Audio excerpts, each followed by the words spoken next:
This is Liberty Block, semi-live from Nevermindware, USA. Liberty is always on point here. Follow or subscribe if you never want to miss a beat. Drop a comment if you have something to say. Like and comment, hell yeah, if you're a blockhead. And, of course, sharing is caring. Go ahead and do it. You know you want to.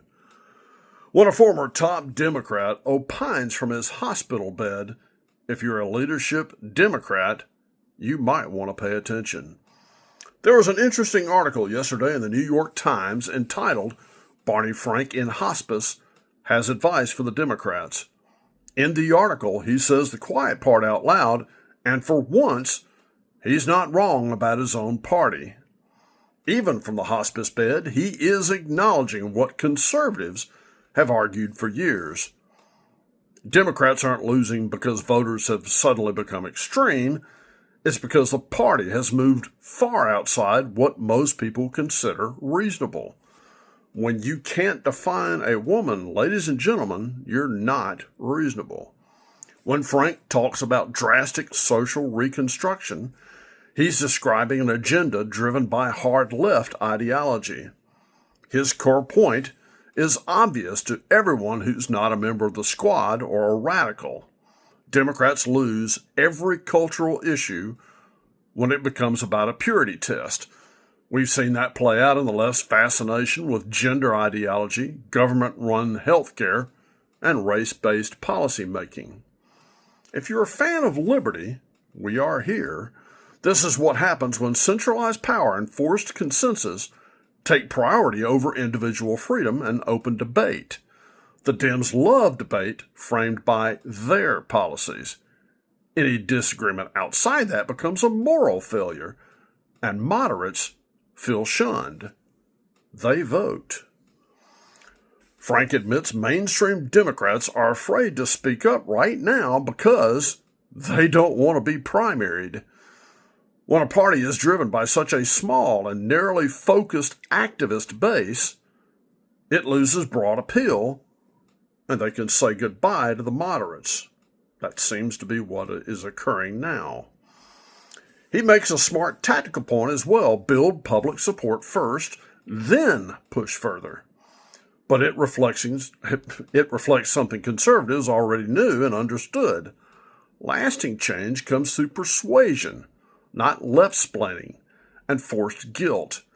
Today's left relies on schools, corporations, and government agencies, institutions, all to force that rapid change. Inasmuch biological males competing in women's sports became national flashpoints, and it wasn't gradual at all. It was imposed, and people reacted. Boy, did they. Liberty isn't just about outcomes, it's about process as well. A free society depends on consent, not forced mandates and guilt. At its core, the far-left agenda expands government while dividing people along identity and cultural lines. That's why conservatives should be wary of a go-along-to-get-along approach. This isn't just about pace, direction, and process. It's also about growth.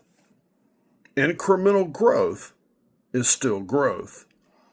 Frank frames moderation as a smarter path forward, but that emphasizes my point. Should the government be expanding at all? Shouldn't it be reined in and follow a constitutional mandate? Yes. The most revealing part of his remarks isn't about policy, it's about psychology. He acknowledges the left's overreach after 2008, the economic winds fueled angry cultural radicalism, and that anger, not clarity, shaped candidate selection. And that's still going on. When the leaders rise without ideas out of anger, you don't get solutions, you get chaos and election losses. Frank is trying to steer Democrats toward moderation, but his diagnosis highlights the larger truth. Again, the growth of government is the problem. If you value liberty, the takeaway is quite simple. The goal isn't to help the left expand power more strategically. It is to reassert the principles that limit power altogether. Freedom doesn't depend on which faction wins inside the party. It depends on keeping government in check. And that's a lesson for both parties. But let's be clear, less government isn't the policy of the Democrats and the modern left. So Dems, please keep doing what you're doing. Ignore Barney Frank. Come November, I'd love to say, I told you so, again. This is Liberty Block, and I yield back the balance of my time. God bless everyone.